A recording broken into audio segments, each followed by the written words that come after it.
नमस्कार दर्शकबिन, तपाईहरु यहाँ सम्पूर्णलाई स्वागत छ मेरो YouTube channel high Nepal 68 YouTube च्यानलमा। यदि तपाई च्यानलमा नयाँ हुनुहुन्छ भने एउटा लाइक र सब्स्क्राइब गर्न भने नभुल्नु होला पक्कै पनि, किनकि त्यो खाँचो पनि हुन्छ एउटा युट्युबरको लागि। आज पनि हामी कुरा गर्ने छौं नेपाली क्रिकेटको। दर्शकबिन, नेपाली क्रिकेट टिमले एसिया विश्वकप T20 विश्वकपमा लगातार जित निकाल्दै अगाडि बढिरहेको अवस्था तपाईहरुलाई अवगत नै छ। म्याचहरु पनि यति रोमाञ्चक र यति अद्भुत तरिकाले गेममा जित निकाल्न सफल भएका छन्। आहा, हेर्नेलाई नै कस्तो आनन्द लागिरहेछ दर्शकबिनहरु है। तर जित जतिसुकै रोमाञ्चक भए तापनि दर्जनौं गल्तीहरु नेपालले गरेका यति गल्तीहरु छन्। दर्जनौं गल्तीहरु चाहिँ नेपालले सुधार्यो भने बल्ल नेपाल चाहिँ साँच्चैमा एउटा बलियो खम्बा भएर सबैका सामुन्ने उभिन सक्छ है।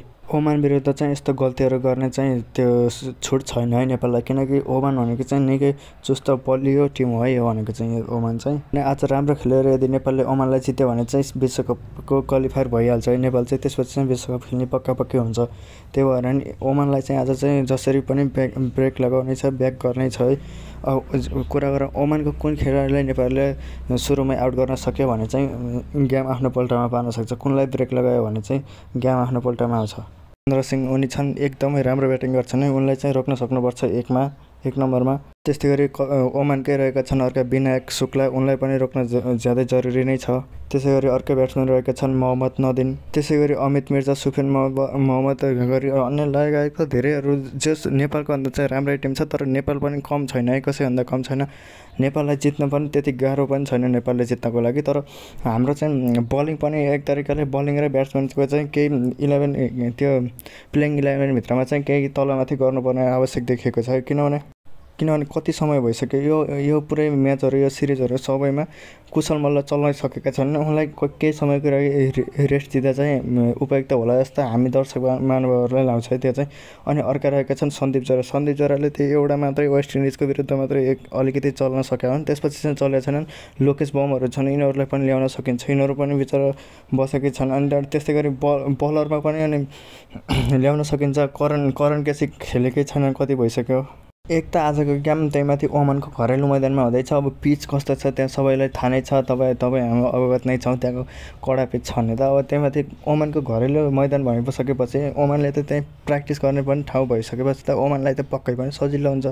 जस्तो नेपालले नि त नेपालमा खेले जस्तै त नेपालमा खेले जस्तै त ओमानलाई त त्यो त मतलबै भएन, त्यो त सजिलै खेल्न सक्छ। तर नेपालले चाहिँ त्यसलाई रोक्नु पर्यो, कसरी हुन्छ, के गरेर हुन्छ। त्यसै गरी अर्को कुरा तपाईहरुलाई थाहा नै होला, एसिया क्वालिफायर कपमा चाहिँ नेपालले सुपर ओभरमा गएर ओमानसँग नै हारेको थियो पहिला। तपाईहरुलाई थाहा नै छ होला यो पनि। अब त्यो घाउलाई चाहिँ आज मलमले फोर्नुपर्छ। आज 8:45 देखि सुरु छ, 8:45 देखिको गेममा चाहिँ त्यो घाउमा आज मलम लगाउनै पर्छ नेपालले जसरी पनि।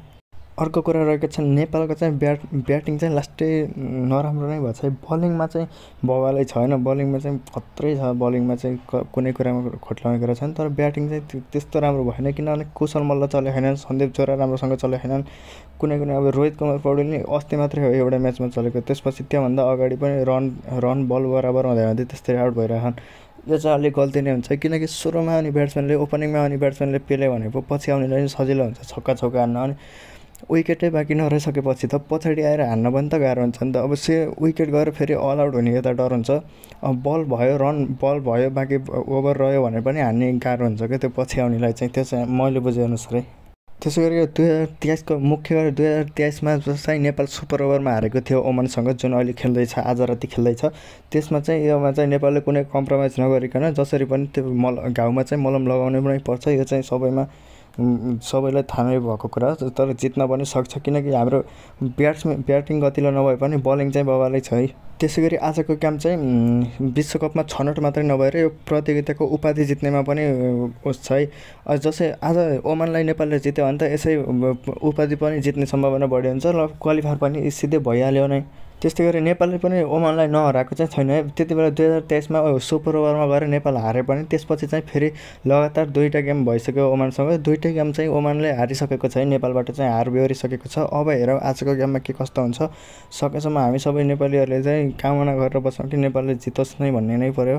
सबै नेपालीहरू पनि यही चाहनामा छ है। नेपालले चाहिँ 2टा गेम चाहिँ ओमानलाई जितिसकेको छ र यो तेस्रो गेम जितेर ओमान विरुद्ध नेपालको ह्याट्रिक रहोस् भन्ने चाहिँ सबैको कामना रहेको नै छ।